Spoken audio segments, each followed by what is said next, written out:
This is another one of those videos with no script.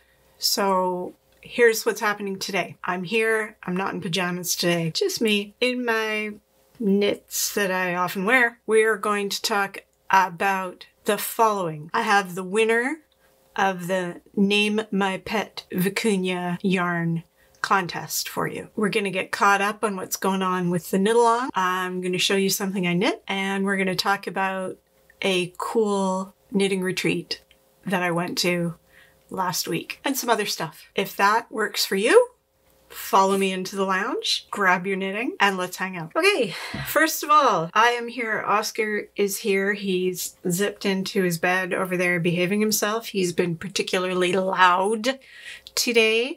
There was a raccoon in the yard earlier and he was going berserk. First thing I want to talk about is, in my last video, link up here, I showed you some luxury yarns, including this delicious $300 tiny ball of Vicuna yarn.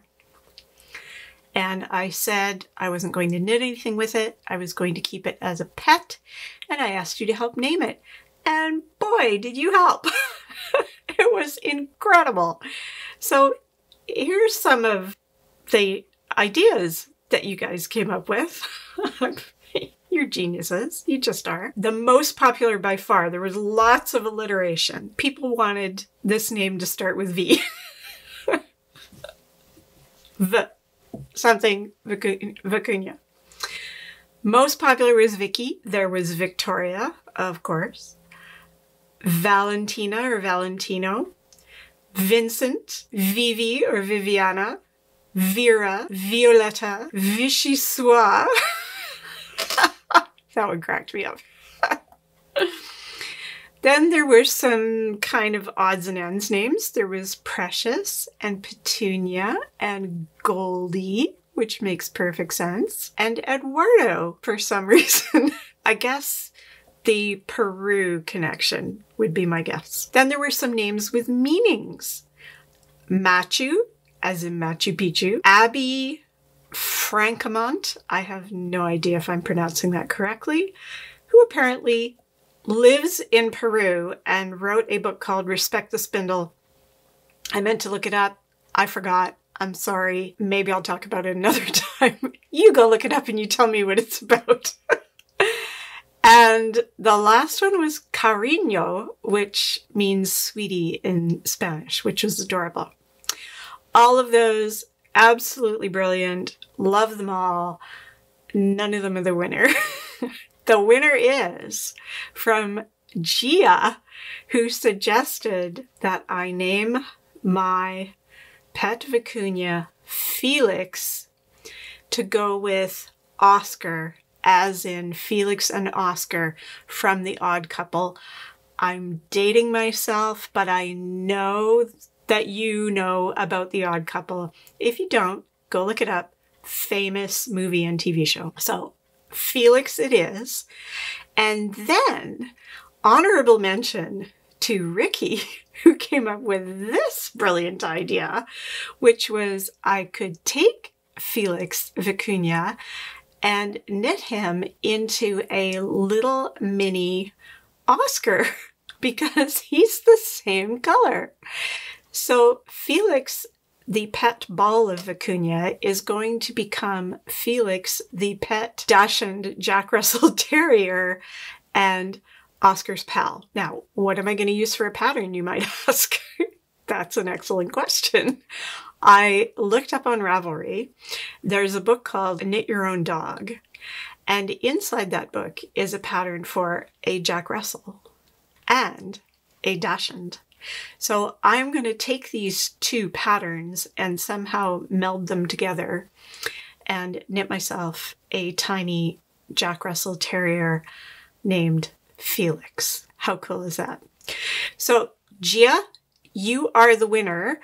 If you're watching this, I hope you are. I'm going to tag you in the description box down below in the show notes. And please, I'm going to put my email address right under your tag, under your name. Please contact me.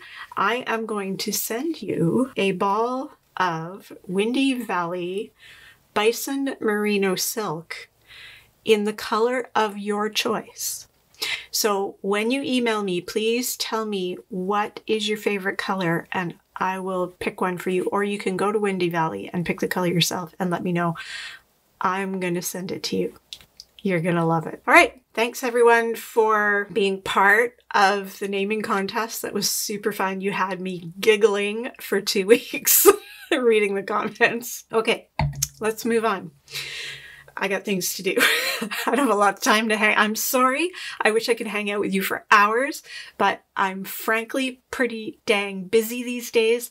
I'm going on a trip next week. I'm going to be gone for 10 days. I'm going to be in Boston, Massachusetts, and I have a lot of stuff to do before I go, including making a couple of videos. The Artus Shawl Knit Along. How's that going, you want to know? It's going great. We have had 2 sessions. They have been so much fun. I'm going to show you how far I've gotten. I have not gotten nearly as far as I had hoped I would have with my project, but here's where I'm at so far. I just started getting into the next color, which is red. But it's looking pretty darn cool, isn't it? I gotta say, I am loving it. I do love knitting this. I think I'm going to take it with me on the Boston trip and knit it as much as I can. I'm going to swap out my good signature needles for something bamboo, I think, that's a little more flight friendly, because I would cry if they took my signature needles away from me at the airport. I can't replace them. They don't make them anymore. If you weren't able to join us for this particular knit along, there's still time. You know, go to Ravelry, go to the Knicoleknits Nose Knitting group on Ravelry, and you will find the thread for the knit along. You'll find all the links. You can still register. As soon as you register, I can send you links to the 2 live Zoom sessions that are coming up, and I can send you my modification documents. Even if you don't want to do this project right now, you may want to do it in the future. You will have access to the playbacks of the live videos and the modification documents and all the information you could possibly need to do this on your own if you register. Okay, fair trade? I think so. Smita and I from Your Next Knit are already talking about our next knit along, which will likely be in the fall. And Smita generously gave me these yarns. Look at how beautiful those are. These are Tinda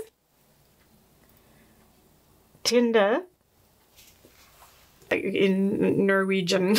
It's all in Norwegian. So which is great. I love it. It's wool, it's rustic, it's delicious, and these colors are great. 100% Ren Ull. Oscar, can you look that up on Google and tell me what Ren Ull is? Thank you. Anyway, I am going to design a very fun and easy to knit but spectacularly beautiful cowl that you are going to want to join us for in the fall. And speaking of cowls, here's one that I knit recently.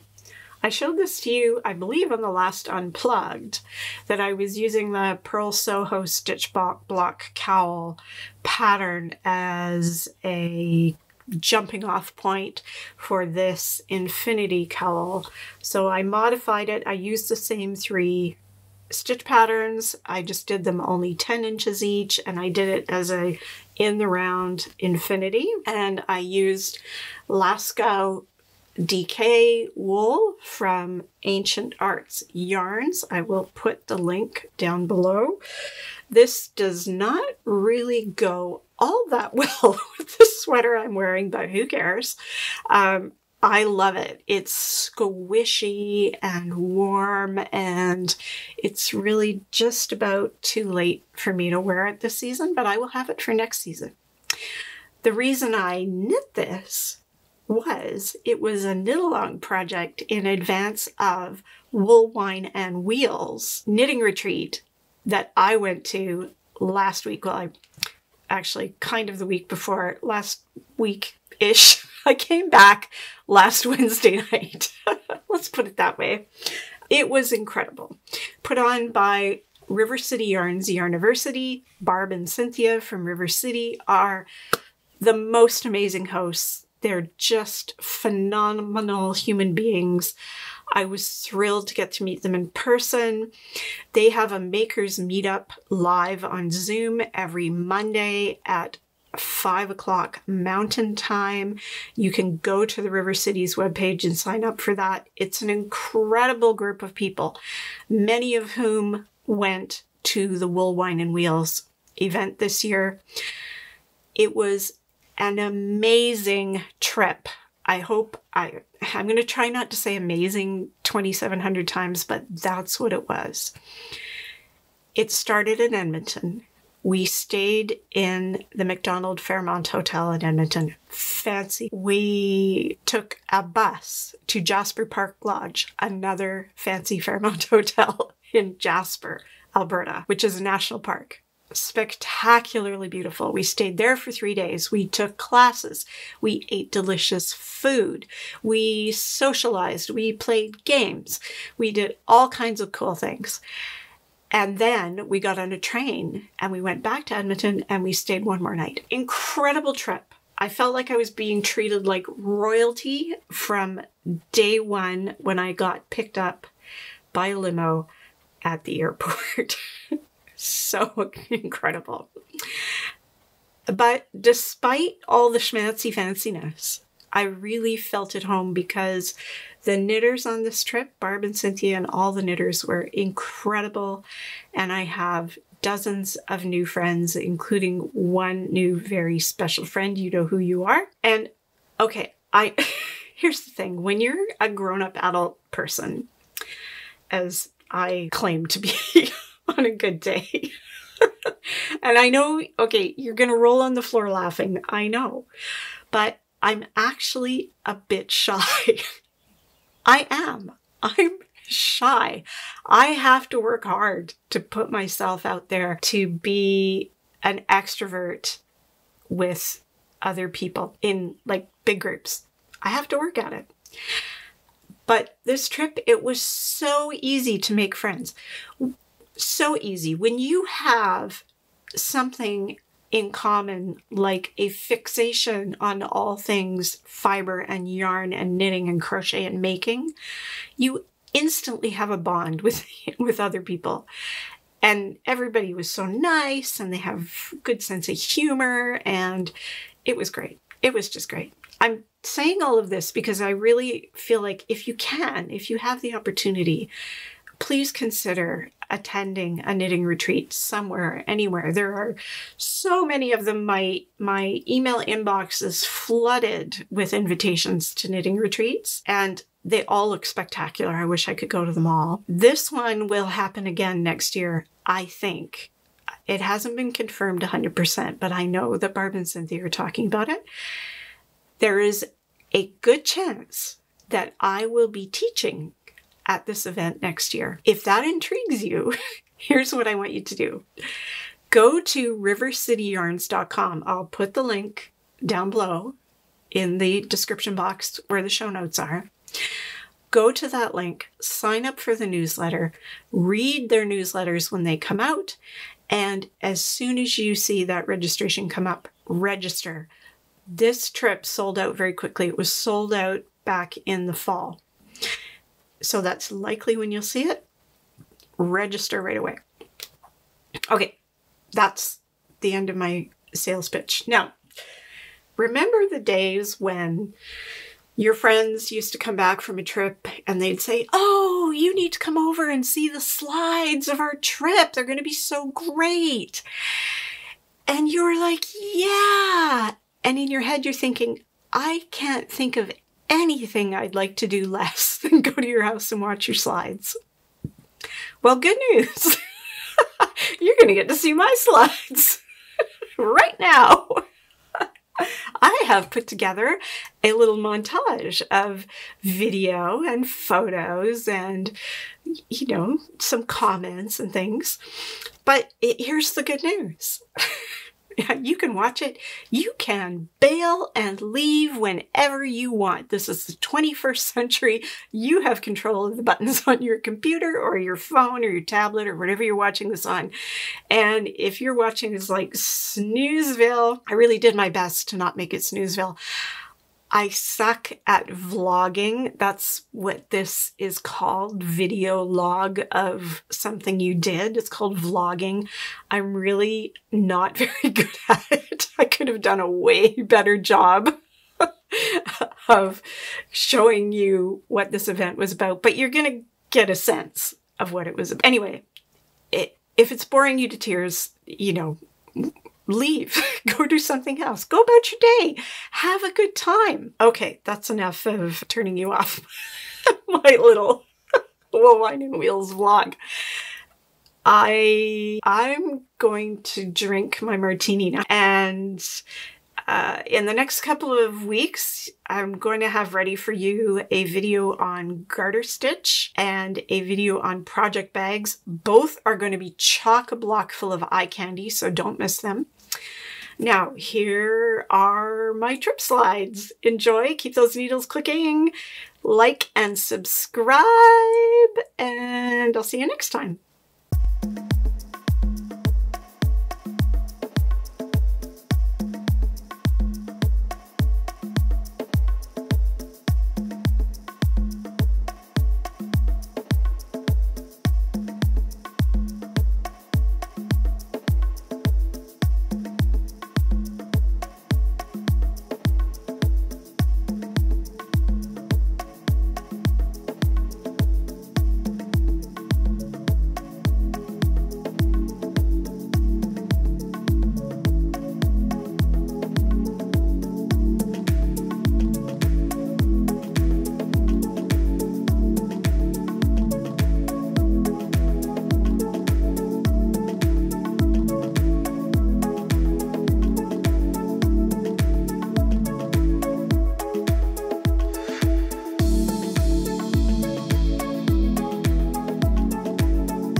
Okay, the one with the little hook on the outside. It's inside out.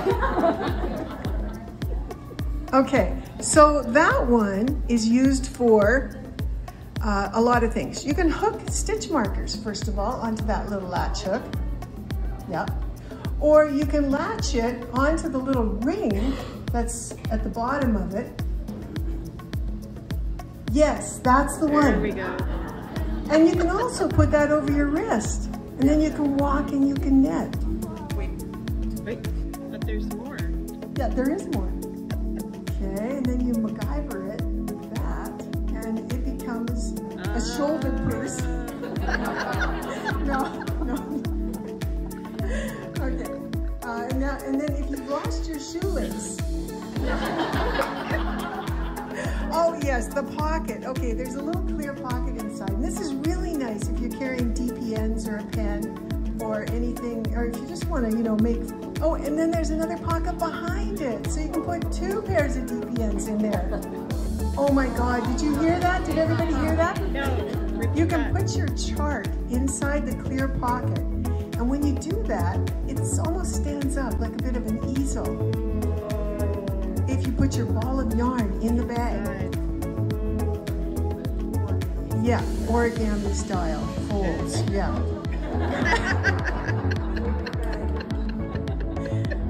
Yes, you can put your hotel key in there and then just wave your bag at your door and it'll open up automatically. The last feature is a little grommet on the bottom of the bag. Now this is really handy because in there you run your string from your ball through there and then back up out the top of your bag and your ball never falls out. It stays in your bag. So, you know, it's just the bag that keeps on giving. Totally. We did. Yeah. Yay. Thank